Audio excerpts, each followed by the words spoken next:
Muy buenas tardes, noches. Vamos a continuar con nuestra lección, cómo manejar los conflictos y las confrontaciones que en algún momento nos toca enfrentar a todos, ya sea a nivel familiar, personal y mayormente en el liderazgo que ahora estamos desarrollando. Nos quedamos la semana pasada hablando sobre algunos aspectos que tenían que ver con el rey David, no en la etapa de rey, sino en la etapa del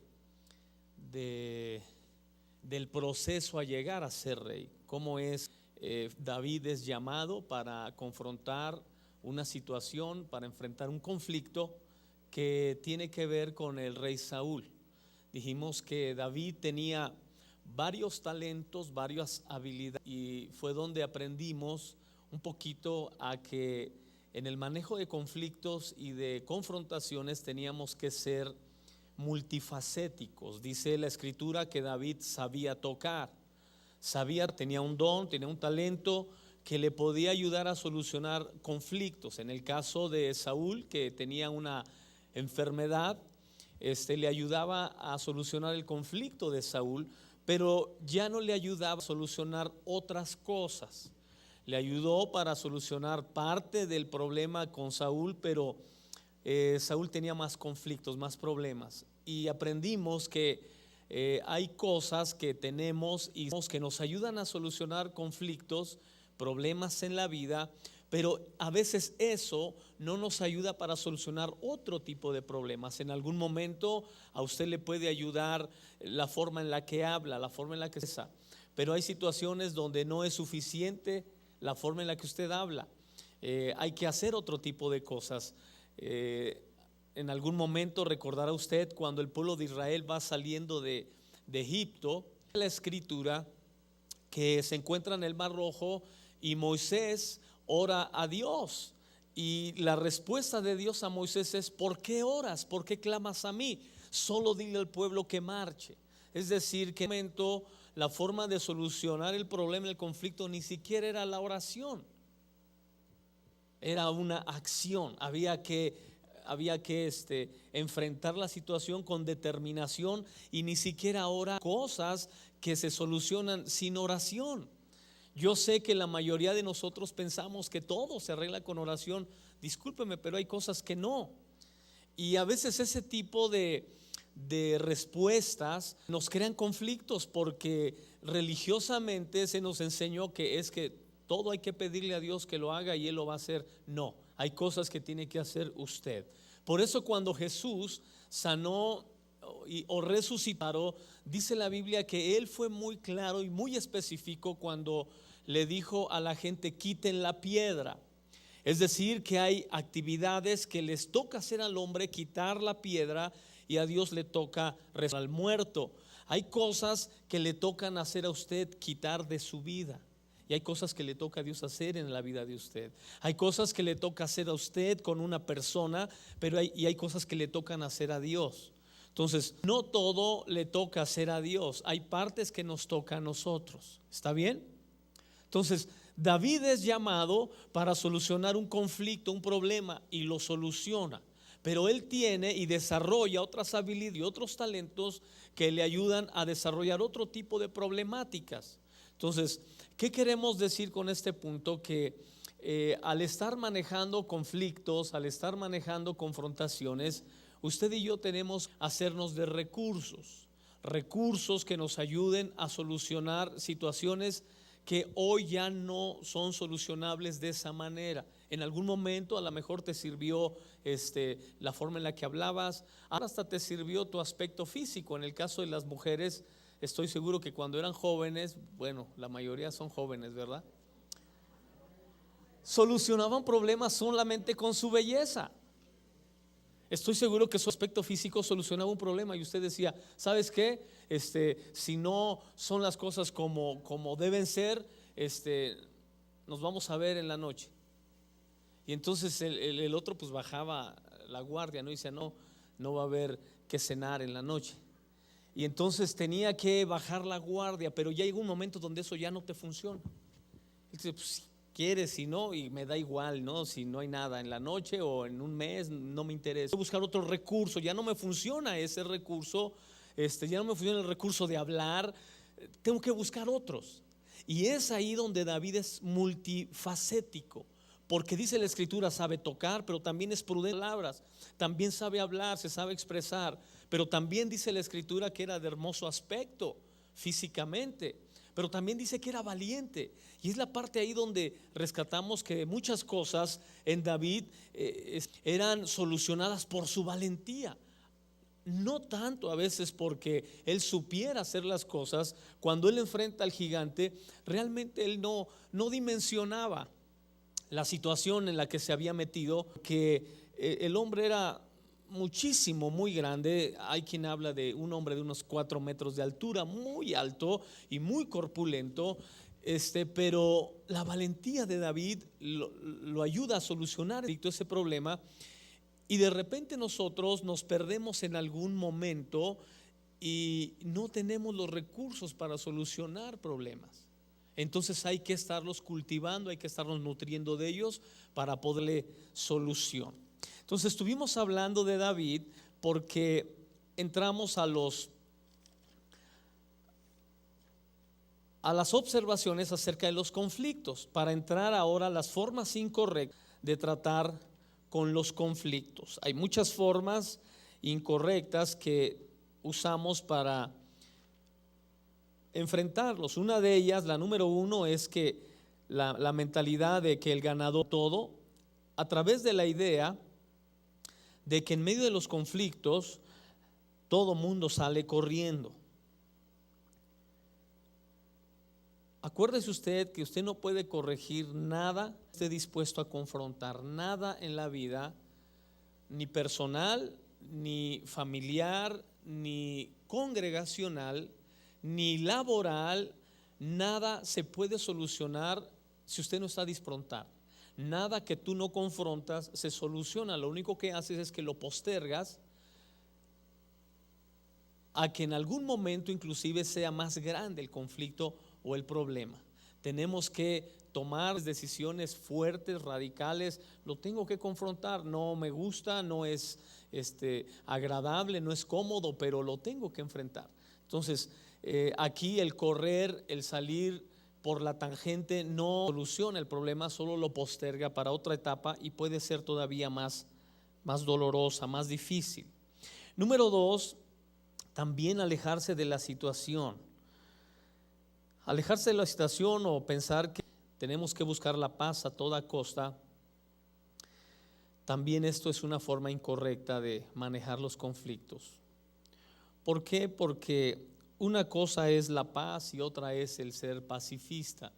Y muchas personas, la idea del pacifismo es más como un escapismo de la realidad, es más como fugarte de la realidad y no enfrentarla. Ronald Reagan, el presidente de Estados Unidos, él creía que la paz, que esa idea hoy en día mucha gente la rechaza, pero era una forma en la que él creyó y logró muchas cosas. Él creía que la paz se obtenía de la fuerza. Hoy se dice que la violencia engendra más violencia, pero era una idea y una forma de pensamiento de Ronald Reagan que le ayudó a solucionar muchos conflictos que no sé si hoy en día, si no fuera a través de la forma de pensar de él, pero muchas situaciones que ameritan paz. Paz no quiere decir ausencia o escapismo de la realidad. Quiere decir enfrentar la realidad con el respaldo y la confianza, la seguridad de Dios, que vas a solucionar el conflicto. Amén. Entonces, esa idea de escaparse sucediendo no nos ayuda. Número 3, también el ignorar su significado. El ignorar el significado de los conflictos. Nada de lo que escuches es malo y nada de lo que ves es malo. Es decir, simplemente hacerse el oxiso, el ignorar la realidad también no es correcto. Número 4, una de las actitudes incorrectas también es quejarse. Nadie sabe los problemas que yo he tenido, y las personas hacen expresiones y actitudes solamente de quejarse, pero nunca buscan una solución. Yo le digo a las personas, les digo, no se queje de lo que usted permite, porque es tonto quejarnos de cosas que permitimos que nos sucedan, que nos hagan, que nos pasen, y al final quejarnos. Entonces, cualquier por sentido común no debería hacerlo. El quejarse de algo que usted está permitiendo, lo único que está evidenciando es que usted es mucho más que inocente. Usted confunde inocencia con estupidez. Y a estas alturas no podemos confundir la inocencia. Entonces, no nos quejemos de las cosas que permitimos. Está bien, busquemos una solución. Y número 5, darle vueltas al asunto. Ir de puntitas entre los tulipanes, simplemente estar meditando sobre la situación, pero no afrontarla. Número 6, mantener una puntuación. Es mi turno, entre comillas. Simplemente llevamos la cuenta de las cosas que están pasando, que nos hacen, y entre comillas que en algún momento nosotros podamos hacer algo que no hacemos nunca. Número 7, el también tirar la toalla o darse por vencido. Es otra actitud incorrecta para las de conflictos. Número 8, culpar a alguien más. El privilegio de la culpa. Él dijo o ella dijo, en lugar de asumir la culpa o la responsabilidad de la situación. Número 9, tu posición, tu rango, tu número de serie. Es decir, que muchas personas de forma incorrecta a veces son juez y parte de la solución de los conflictos. Eso no es correcto, esa no es forma de solucionar conflictos. De hecho, aprendimos en los 8 principios de solución de conflictos que busquemos un árbitro, un mediador, una persona que pueda estar en medio de las dos partes, ayudarnos a ver lo que no vemos, pero sobre todo a confrontar la situación y solucionarla. Entonces usted no puede ser juez y parte en un conflicto, porque entonces no lo va a solucionar, lo va a complicar más. ¿Por qué? Porque la persona siempre estará en desventaja con usted y no va a ceder nunca en esa situación. Número 10, contratar a un asesino a sueldo. Es decir, busca persona que se encargue de la situación que yo no puedo manejar. Y eso también es muy sabido en nuestro medio, en nuestra cultura, en nuestro entorno, muy sabido. En lugar de solucionar nosotros las cosas, dile a tu mamá, dile a tu papá, vas a ver, le voy a decir al pastor. A veces para uno como pastor es muy incómodo. Nos toca mucho que de repente nos invitan a comer algunas familias o a algún restaurante, y de repente tienen a los hijos en la mesa y ¿verdad, pastor? Y ya cuando empiezan, ¿verdad, pastor? Es que hay que tirarle al muchacho. Y yo les digo, no nos pongan en esa situación. Yo quiero mucho a los jóvenes, y a los niños y a las mujeres y a los varones también. Y no nos pongan en esa situación de que aquí me lo enjuicio, es el momento de atacarlo, de señalarlo. No, cuando vamos a comer, la mesa para convivir, para pasárnosla bien y no para enjuiciar a nadie. Si se presta la ocasión, qué bueno, pero no para provocar la situación de que aquí vas a ver, te voy a acusar con el pastor o hacer saber a él lo que haces o eres. Nunca use esas estrategias. Eran estrategias antiguas del pasado, religiosas, que lo único que hacen es, a ver cuándo me invitas a comer. Gracias por la acción, lo tenías planeado, esa era tu intención. No provoque esas situaciones, realmente no ganamos nada y no valen la pena. Ahora bien, vamos a entrar a las causas de los conflictos. Las causas de los conflictos son esencialmente 5, y la primera, la hemos mencionado, tiene que ver con la naturaleza humana. Hemos dicho que no vivimos en el cielo, no vivimos en el cielo como para que no tengamos conflictos y confrontaciones. Vivimos en la tierra, somos seres humanos. Los hombres más santos en la Biblia tuvieron conflictos por ser seres humanos. Y escuche lo que le voy a decir, esto todavía es más fuerte, y espero que su espíritu y su mente lo entiendan como lo dice la Biblia. Si no lo quiere recibir del todo de mi parte, porque a veces decimos el pastor se puede equivocar, por supuesto, pero yo le voy a citar la Biblia. San Juan capítulo 6, todo el capítulo, pero especialmente el verso 67, cuando Jesús está diciéndole a sus discípulos: ¿se quieren ir ustedes también? Tienen harto, ya estoy cansado de ustedes. ¿Sabes lo que es hartar a una persona? Tú lo sabes, porque tú mismo has estado harto de una persona. Escuche, a veces nos hartamos y nos cansamos de las personas porque tiene que ver con gente que nos ataca, o que los consideramos enemigos, o gente que nos hace daño. No, nos cansamos aún de personas que amamos. Hartan personas que queremos. Uy, qué serio se me ponen cuando hablo así.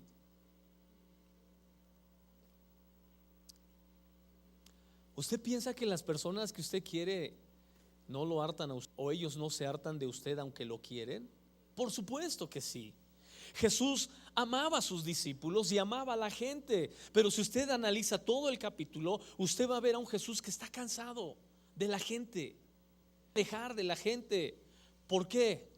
Pues porque la gente, los seres humanos, nos cansamos unos de otros, de nuestra forma de ser, de comportarnos, de hablar, etcétera, etcétera. Y aunque nos queremos y nos amamos, en algún momento nos hartamos. Y Jesús estaba harto de la gente, así que la gente se estaba yendo. Y Jesús le dice a sus discípulos: ¿ustedes también se quieren ir? Váyanse, ya estoy hasta acá. No nos gusta ver a Jesús cansado, así. No nos gusta ver a Jesús, nos gusta ver a Jesús haciendo milagros, divino, maravilloso. Pero cuando tú ves a un Jesús que se harta, gente que está fastidiado de la gente, dices: ¿por qué? Porque es la humanidad de Jesús. La humanidad de Jesús que no nos gusta ver, y que la ve usted a través de todos los evangelios, es real. Jesús se cansaba solo de caminar, no solo de predicar, se cansaba de atender a la gente, y se cansaba de lo mismo que tú te cansas de las personas. Te voy a decir 5 cosas que nos cansan de la gente, incluyendo que quieres y que amas. La primera cosa que te cansa de las personas es porque tienes que estarles diciendo lo mismo siempre. ¿Cuánto les cansa decirle lo mismo siempre a una persona? A todos.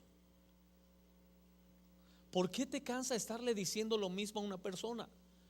¿Sabes por qué? Porque ves que la persona muestra desinterés, que la persona le vale lo que tú estás hablando, y eso en algún momento te cansa y dices: ya estoy cansado de decirle lo mismo siempre. Ahora, ¿Jesús se cansaba de eso? Sí. ¿Hasta cuándo voy a estar? ¿Hasta cuándo los he de soportar? ¿Se acuerda que le decía Jesús eso a sus discípulos y a la gente? Porque es la humanidad de Jesús la que está expresándose. Me canso de decirles lo mismo siempre y que no entiendan.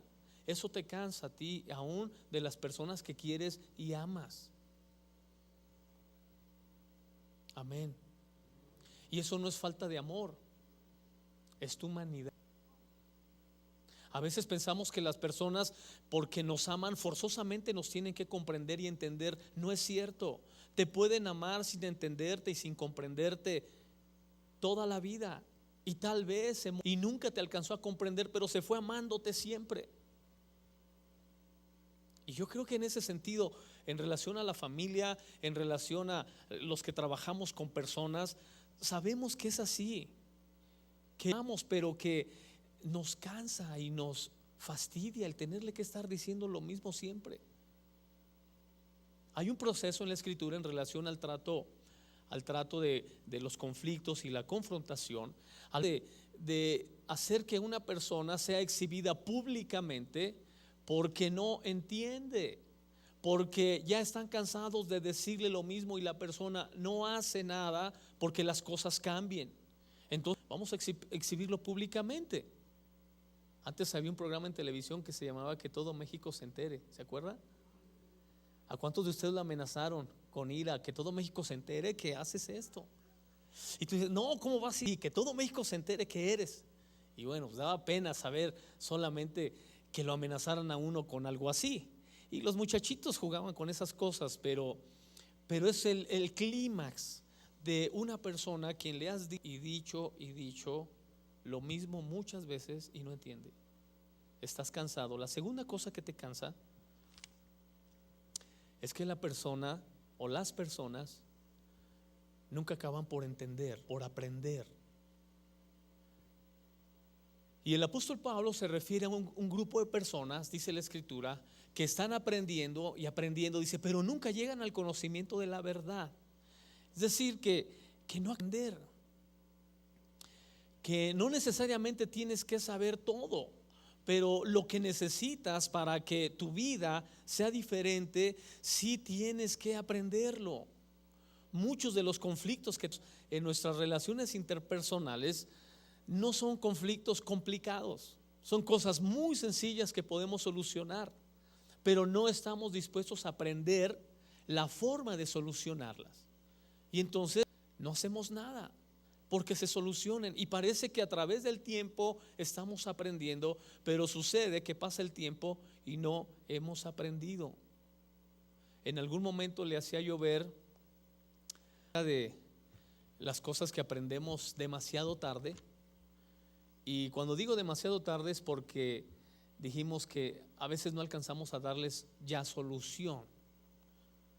Dijimos que una de las cosas que aprendemos tarde es aceptar nuestros defectos e imperfecciones. Te lo dicen desde que eres niño, que eso eres, y no lo aceptas. Te casas y te dice el hombre, tienes un carácter horrible. Y te dice la esposa, hablas asqueroso, tu tono de voz, tu forma de hablar lastima a todo el mundo, y no lo aceptas. Los hijos, crecen los hijos y te dicen lo mismo. Y luego vienen los nietos. Mamá, es que el abuelo habla muy feo, mi abuela tiene un carácter horrible, y no lo aceptas. Ahora, ¿cuánto nos cuesta trabajar o cultivar esa área y aceptarla, aprenderla y superar? Nos cuesta. Simplemente tu voluntad. En el momento que tu voluntad decida, ya quiero aprender, enséñenme cómo cambio mi vocabulario, cómo cambio mis actitudes, mi forma de comportarme. Pero no lo hacemos. Entonces eso nos hace mucho daño y nos cansa las personas que vivimos con gente así. Tú mismo con gente así, porque tú esperas que en algún momento aprenda. Nos pasa mucho en las iglesias cuando decimos, y ya tiene 10 años de cristiano, pastor, y ya se bautizó en espíritu y en agua y en no sé qué, en tierra y en aceite y en esas cosas, y no pasa nada. Y entonces te cansas porque crees que está aprendiendo, pero realmente nunca ha aprendido. Nunca llega al conocimiento de la verdad. La cosa que nos cansa de las personas, porque no maduran a pesar del esfuerzo que haces, porque no maduran a pesar de tu esfuerzo.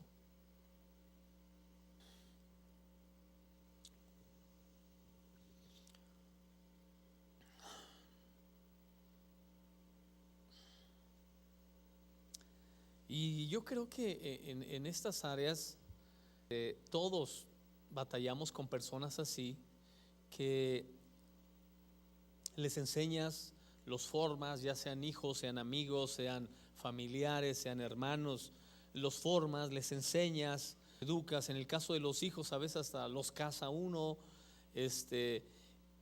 y es sorprendente que su inmadurez llega al grado de que tú no quieres saber nada de él.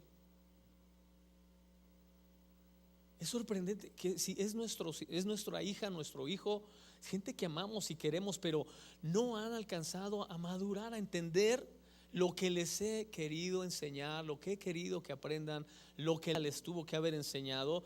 Y llega un momento de, ¿sabes qué? La verdad no quiero ni verlo. Me incomoda. Y nos pasa mucho en las iglesias también.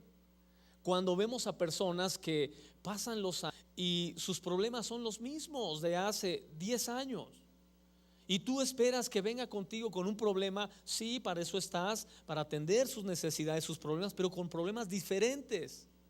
Y te trae el mismo año. ¿Se acuerda, pastor, que le comenté que mi esposo es esto y es lo otro? ¿Sigue siendo lo mismo hace 10 años? No me sorprende, pero tú sigues siendo la misma. Y entonces eso nos cansa. Nos cansa el que las personas no maduran a pesar del esfuerzo que tú has hecho porque crezcan. Número 4,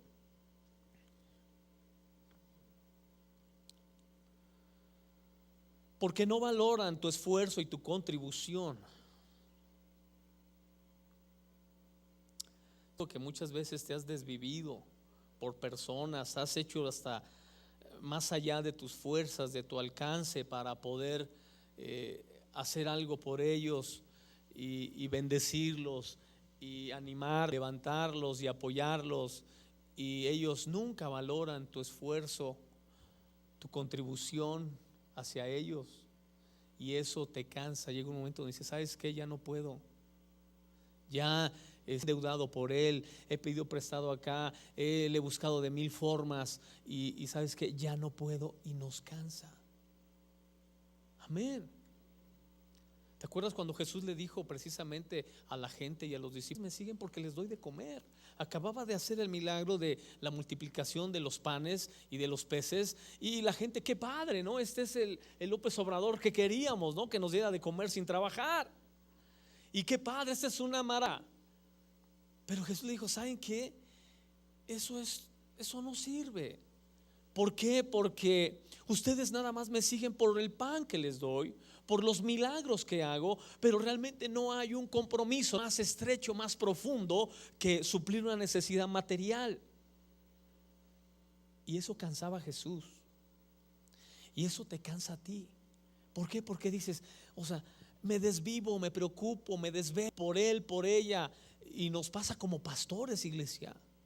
Como pastores oramos por ustedes. Obviamente que no le vamos a decir, mira, te estoy mandando la foto a las 8 de la mañana para que veas que estoy orando por ti, en el WhatsApp o en el ve, estoy orando por. No hacemos eso, pero todos los pastores oramos por ustedes. El pastor Rodrigo, la pastora Yuri oran por ustedes y se preocupan por ustedes. Y en algún momento, iglesia, también decimos, oramos y oramos porque Dios haga algo en ellos, y ellos no valoran el esfuerzo. Amén. Tal vez podía haberse quedado el pastor, la pastora descansando ese día que tenían reunión, y tenía que levantarse porque sabía que tenía el compromiso de dar una palabra, de dar ánimo a la congregación. Y la congregación, ¿sabe qué hace? Sale, toma el mensaje y lo echa al cesto de la basura. Y nos cansa. Lo mismo que te pasa a ti como padre. Cuando conocí a una mujer que fue un ejemplo de vida para mí, impresionante, la hermana Lila Decker, vivía con nosotros en una iglesia. Era una mujer maravillosa. Solo ella y su hermano vivían aquí en México. Ellos venían del Medio Oriente, de conflictos de guerra, escaparon, llegaron aquí, y en algún momento su hermano escogió camino aquí en México y se endeudó, y ella era su única hermana, y a ella le estaban cobrando la deuda del hermano, y ella planchaba y lavaba y cosía ropa para pagar de su hermano. Era una anciana, una ancianita. Nos causaba una ternura tremenda. En lo que podíamos la apoyábamos, pero ella decía, yo tengo que pagar la deuda de mi hermano, pero ¿por qué lo tiene que hacer usted? Un día, todavía en ese tiempo Zaragoza tenía semáforos, ahora es una vía rápida, pero en ese tiempo había semáforos ahí, y un día ella se cruza y un auto la atropella, iba a la iglesia y un auto la atropella. Yo estaba en el portón de la iglesia, vi todo el accidente y ella cae herida ahí, inmediatamente le sale sangre de su cabeza y se para un auto negro, un LTD negro, un sacerdote con un rosario y un crucifijo en la mano, y le dice, hija, te voy a dar la santa unción, soy el representante de Dios en la tierra. Y le di inconsciente, herida y todo ahí, le dice, enséñame tus manos. Y el hombre le enseña las manos y le dice, no tienes las marcas de Cristo, tú no puedes ser el representante de Dios. Y no lo dejó orar por ella ni que rezara nada. Y yo dije, qué tremendo. Ella ya estaba muy malita y muy consciente de su relación con Dios, muy fuerte. Pero le estoy diciendo de personas que en algún momento se nos justo que paguen situaciones por otros. Si a nosotros se nos hace injusto y nos cansa y nos fastidia que ella se esté desvelando por él, imagínese a la propia persona. Que Dios te entiende y Él sabe que te cansas por todo el esfuerzo y la contribución que haces por otros y que ellos no valoran. La quinta cosa que nos cansa el que las personas hagan promesas que nunca cumplan.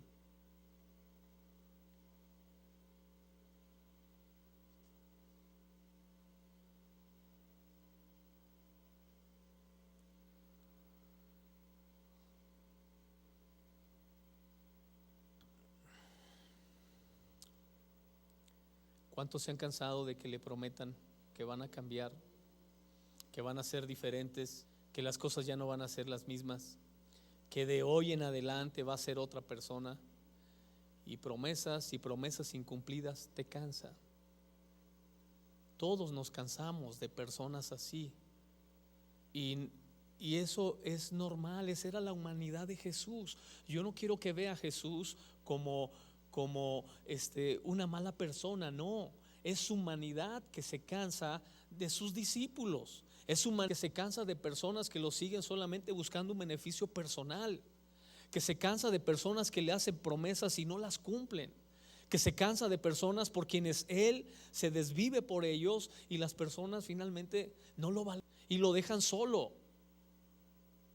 Amén. Yo no sé si alguien de ustedes Dios le esté hablando hoy, pero si Dios te está hablando, toma la palabra, porque el esfuerzo y el sacrificio y todo lo que haces y todo lo que piensas y enseñas y has compartido, en algún momento tal vez no lo veas recompensado. Déjame decirte que Dios te entiende y Dios te va a recompensar por ello. Le voy a dar un tip para que ayude a estas personas que ya lo tienen harto, que ya está cansado de. Número 1, póngales presión constructiva. Presión constructiva.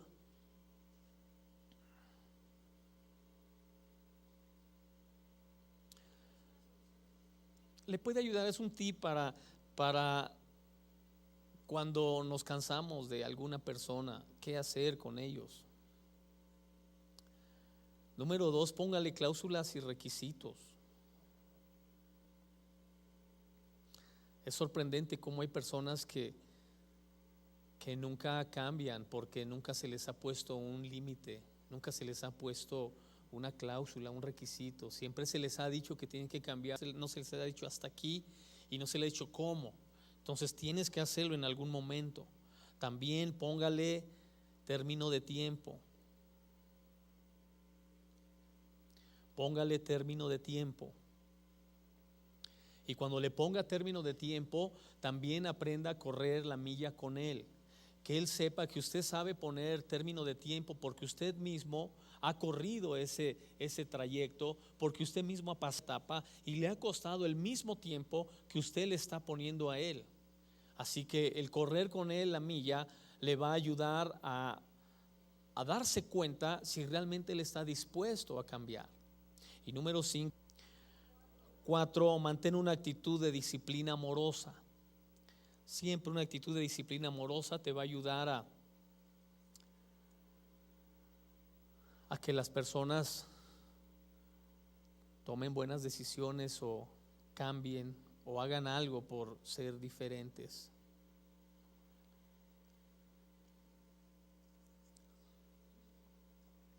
Bien, dijimos la naturaleza humana en la causa de los conflictos y dijimos que no era nada que Dios no entendiera y que no supiera, porque Jesús mismo era un ser humano que se cansaba, las cosas que nos cansan a nosotros también. Número 2, ya de su cuadernillo, la gente divisionista.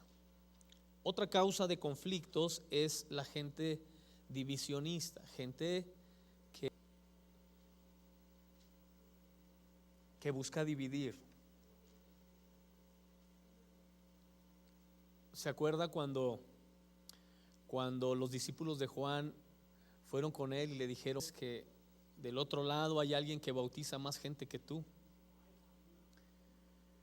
Y él les dijo: nadie puede hacer algo que no les ha dado del cielo, nadie. Si les ha dado del cielo, que lo haga. Pero no se enganchó, no cayó en el juego de dividir lo que Dios quería hacer en la gente. Y si Dios está haciendo cosas en la gente que en algún momento sean mejores que las que estamos haciendo nosotros, amén. Pero tenga cuidado, porque esa es una causa de los conflictos, las ideas, los conceptos o personas que tienen ese propósito de dividir. Otra causa es gente lastimada. Identifique a la gente lastimada.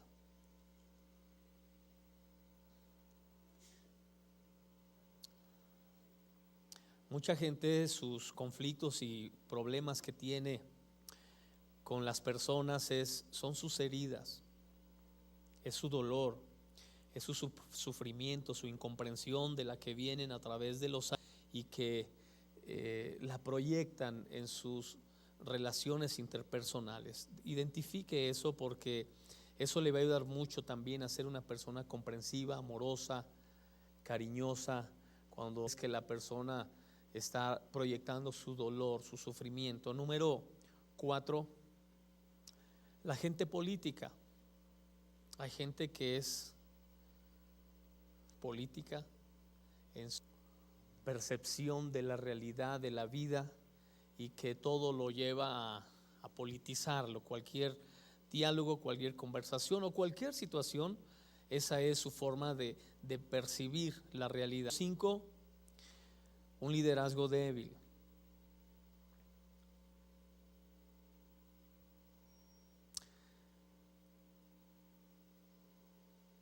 Y una de las razones por las que nos reunimos aquí el miércoles es para cultivar el liderazgo que Dios nos ha dado, es para fortalecer las áreas que en algún momento son frágiles, son vulnerables y que nos crean conflictos por no ser líderes fuertes. Ser líder fuerte no necesariamente es saber mucho, es gritar, es ser autoritario. No, líderes fuertes es sencillamente hacer lo que Dios nos llamó a hacer y nada ni nadie interfiera en cumplir nuestra misión en la vida. Amén. Bien, entonces estas son las causas. Hay muchas más, por supuesto, pero son las esenciales y las que hemos estado trabajando. Y ahora vamos a ver los 10 mandamientos para resolver conflictos. 10 mandamientos para resolver conflictos. Número 1, hazlo en privado.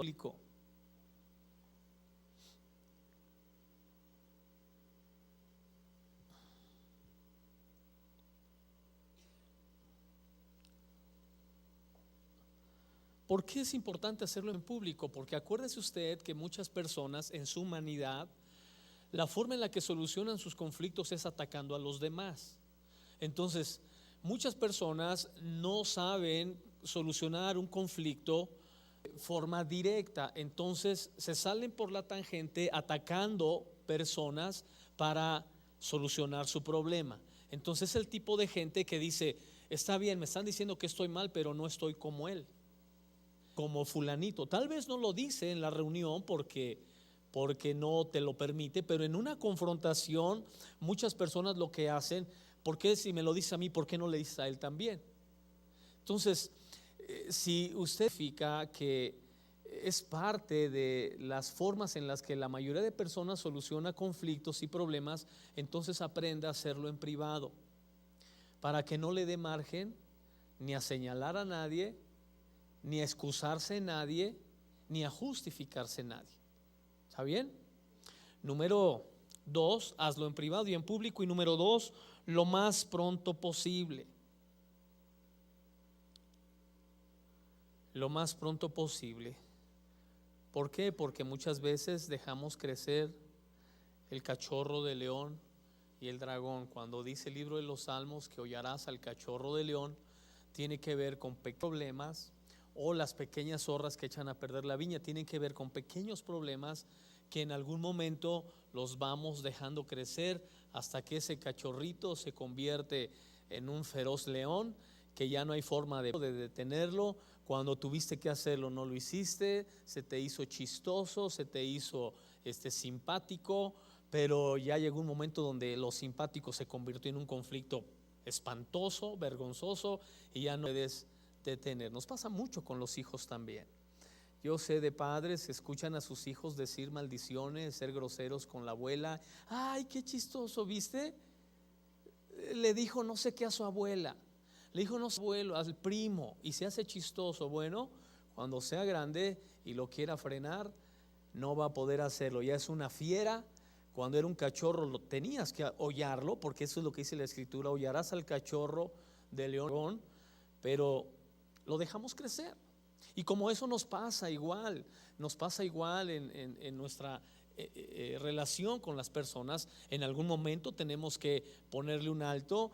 Yo le digo tengo muchos amigos, tanto pastores como de congregación, y les digo: nos podemos llevar de a cuartos y llevarnos pesado y como ustedes quieran, pero cuando yo asumo mi papel de pastor, yo te pongo un alto y te digo, y te voy a hablar como pastor, tú me tienes que escuchar como pastor. Porque si tú ahí no me escuchas como pastor, entonces ya rebasaste el límite y ya no vas a ser ministrado ni vas a poder recibir lo que Dios tiene para ti. ¿Por qué? Porque creció en ti una actitud, un comportamiento incorrecto, al límite de ya no ser ministrado a través de ministerio pastoral. Bien, en el punto 2 hay varios subpuntos. Cuando surge un conflicto, inmediatamente tratamos de, inciso A, de evitarlo, aplazar la acción o dilatarla o diferirla, racionalizarlo, de pedirle a alguien más que se encargue. Y bueno, esto ya dijimos, no es sano, ni evitarlo, ni postergarlo, ni pensarlo tanto. Hay situaciones que tenemos que enfrentar lo más pronto posible para que no crezca. Número 3, hablar acerca de un solo a la vez. Hablar acerca de un solo tema a la vez. ¿Para qué? Para no sobrecargar a la persona con alguna larga lista de temas. Ahora, mayormente cuando es un conflicto en el que tenemos que confrontar, aún pedir perdón. Mire, cuando nos habla la escritura acerca del hijo pródigo, dice la escritura que el hijo pródigo no entró en detalles. Él lo que hizo fue: he pecado contra el cielo y contra ti, no soy digno de ser llamado tu hijo. No le dijo: ¿qué crees? Me drogué, me emborraché, anduve con mujeres, anduve en tal parte, me metí acá y allá. ¿Hizo eso? No. ¿Quién hizo eso? Su hermano mayor. Su hermano mayor sí llegó y entró en detalle y le dijo: oye, ese cuate desperdició el dinero con rameras, y anduvo aquí y allá. Cuando se trata de contar una situación, tienes que ser específico, mayormente cuando vas a pedir perdón, pero sin entrar en los detalles. Yo conozco muchas personas que lo único que no han superado son los detalles.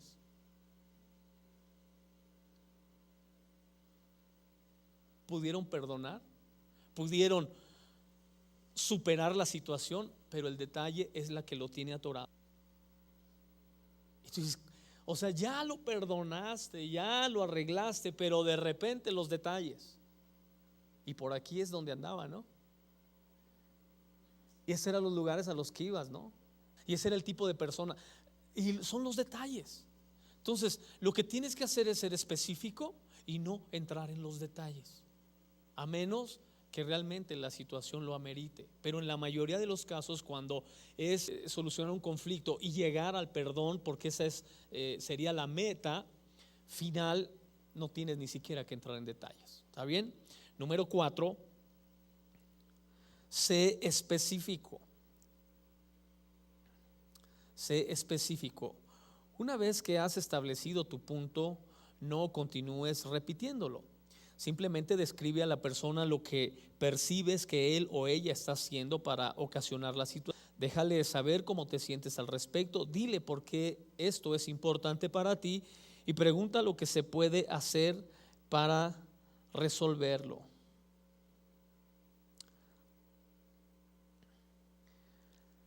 Porque hay gente muy sensible, como dije en la clase pasada, extremadamente sensible o ultrasensible. Y la gente que tiene habilidades enfermizas, mientras más toca situaciones que rodean el problema, más tocas partes vulnerables de ellos, despiertas reacciones. Entonces, sé específico, trata de no redondear mucho la situación, de no usar tantos ejemplos que despierten en ellos otro tipo de reacciones que compliquen mucho lo que quiere hacer en esa confrontación o en la solución de ese conflicto. Número 5, trata solo con acciones que la persona pueda cambiar. Enfócate solo en una situación bipartita, entre comillas, pues trate de ganar y ganar en esta confrontación o en este conflicto. El tratar este tipo de acciones que personas sí puedan cambiar. Mire, una de las cosas que destruye a una persona y destruye a la gente que más amamos, destruye a las personas que más amamos, es pedirles cosas que no puedan hacer. Si hay algo que destruye a una persona que amas, pídele cosas que no puede hacer y vas a hacer mucho daño. No, pida cosas que sí puedan hacer las personas, que esté a su alcance. A veces ponemos metas tan altas o hacemos peticiones altas que las personas no las pueden cumplir.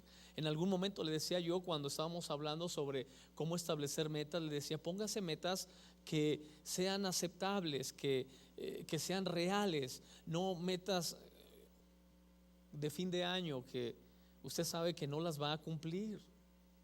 Las metas de fin de año nadie las cumple porque no son reales. La emoción y el sentimiento nos llevan a establecer metas fantasiosas.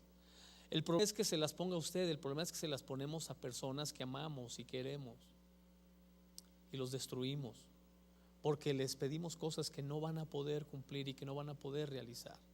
Entonces, en la confrontación y en el conflicto siempre es pedir cosas realizables. Nos pasa mucho en la congregación. A veces hay personas que les pedimos, mira, para tu conflicto lo primero que te pido es, tienes cerca de tu casa un grupo de vida, ve a él. No puedo venir a la iglesia por esto y por otro. Ok, tienes un grupo de vida, ve a él. Y Y no le estás pidiendo más que vaya al grupo de vida, porque es lo que está a su alcance, lo más cerca. No va a gastar en transporte, no va a perder mucho tiempo. Y lo otro que sería complicar las situaciones, ¿sabes qué? Necesito que estés los martes o viernes y domingo en las dos reuniones y luego en el grupo de vida, y entonces la persona en algún momento no podrá con todo y se va a ir desanimando, se va a ir frustrando y terminará alejándose. Así que no pierda de vista eso. 6. Evita el sarcasmo. El sarcasmo en estos diálogos, en estas pláticas de confrontación y conflicto, es como echarle más leña al fuego. Habla la verdad con amor y ternura. El no solucionar unos conflictos casi siempre ocurre debido a una mala actitud y no debido a la situación en sí. El punto del sarcasmo, yo sé que a veces nos cuesta mantener una actitud correcta en una conversación, y no falta de repente que se te salga una sonrisa, una mueca burlona que incomoda a las personas y hace que lo que en algún momento iba por buen camino, todo ahí se eche a perder por una mueca, una actitud, una risa burlona, y echa a perder todo. Evite eso. Número 7. Evita palabras tales como siempre y nunca. Evita palabras tales como siempre y nunca. Porque ese tipo de expresiones no son reales. Conoce personas que dicen: pastor, es que nunca me ha llevado a pasear. ¿Y nunca? O sea, de plano, ni siquiera los tacos de la esquina, ni siquiera al cine, nunca. Pastor, es que él siempre habla así, siempre. Y son expresiones que no contribuyen para un clima agradable para solucionar conflictos. Trate de eliminar el siempre y el nunca, especialmente en ese tipo de situaciones. Número 8, proponte entender antes que ser entendido. Una buena manera de entender mejor a la gente es enunciando su posición acerca de la situación a su entera satisfacción antes de enunciar tu propia posición. Otra manera es usando esta frase: así es como yo lo veo, ayúdame a ver cómo lo ves tú.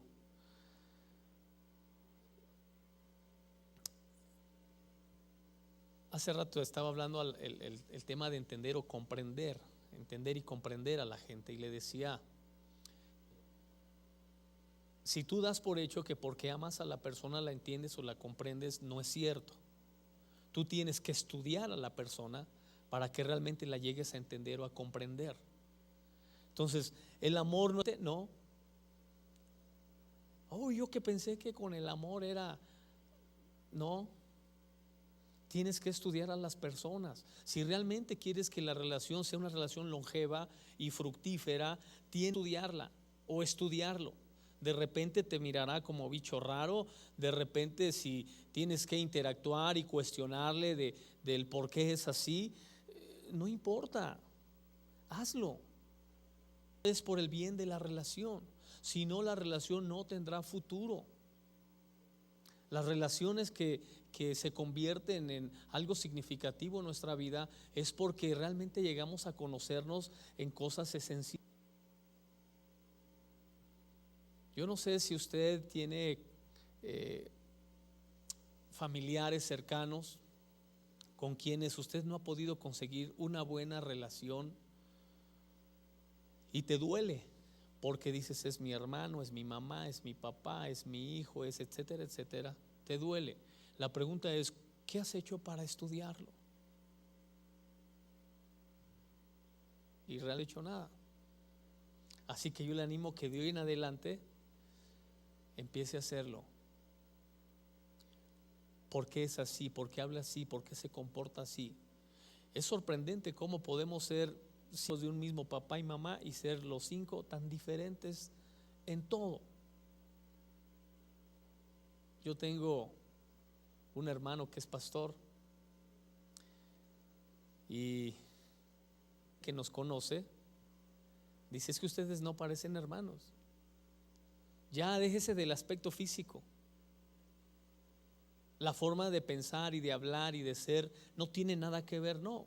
Si usted ve a mi hermano, es persona de hace 30 años atrás, cuando lo escucha hablar, con una mentalidad buena, sana, fuerte, pero con conceptos e ideas un tanto antiguas. Y yo no tan, muy diferente. La forma en la que entendemos la Biblia muy distinta. Y nos queremos y nos amamos, pero si queremos que nuestra relación siga buena, pues tenemos que estudiarnos. Yo lo he estudiado a él, yo creo que más que él a mí.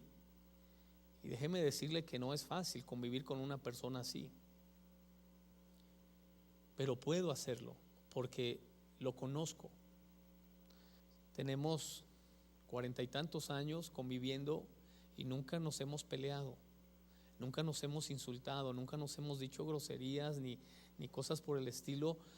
Y es sorprendente que yo conozco personas que tienen 10 años, 20 años como hermanos y todo el tiempo se están peleando y se están insultando. Así que estudie a su hermano, a su hermana o a sus hijos. Bien, ¿qué número? 9. Nunca te disculpes por una reunión confrontacional. Nunca te disculpes por una reunión confrontacional. El hacerlo es como si te retractaras y puede indicar que no estás seguro de lo que dijiste lo correcto. Debemos ver los beneficios potenciales de la confrontación, un mejor entendimiento de la situación, un cambio positivo por parte de todas las partes involucradas y una relación en proceso de desarrollo. ¿Por qué no debes disculparte por una relación confrontacional? Yo conozco padres que corrigen a sus hijos y después les piden perdón. Entonces no es corrección. Si lo corregiste, ¿por qué pedirle perdón? Uy, qué serios se ponen.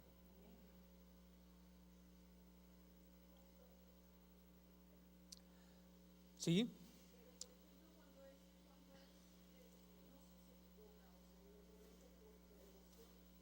Déjele, van a pasar el micrófono.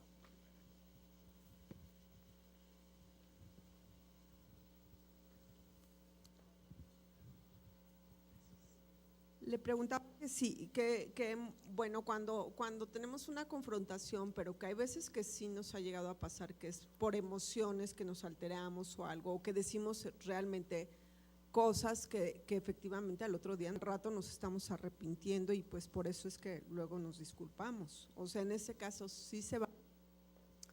No te tienes que disculpar por la corrección, sino por la forma. Puede ser que no sean las palabras, el momento, el lugar, tal vez, no sé, pero no por la corrección. La corrección así fue y tenías que hacerlo. Entonces, el tono de voz, la palabra, el lugar no ayudaron, pero porque si no, no es corrección. Ahora, si la corrección está equivocada, no solamente de tono, de palabra, de lugar, sino simplemente de que viste una cosa por otra, entonces no nada más hay que disculparse, hay que pedir perdón al 100%, porque sí sucede que muchas veces entendimos una cosa por otra, tuvimos una reacción, una actitud y entonces es un error. Pero si la corrección sí lo ameritaba y lo hicimos en un tono fuerte o con una actitud un tanto de nosotros por ellos, entonces es pedir disculpas por esas cosas, pero no por la corrección. Entonces, si usted va a corregir a un hijo o va a corregir a una persona, no le pida perdón, no le pida disculpas. Conozco a veces pastores que predican una palabra bien fuerte a la iglesia y perdónenme. No, pues ¿por qué estás pidiendo perdón? Si es lo que Dios le está hablando a la iglesia, si es lo que la iglesia tiene que entender, que lo entiendan. Entonces el pastor nos pasa lo mismo, ¿no? ¿Sabe qué, hermanos?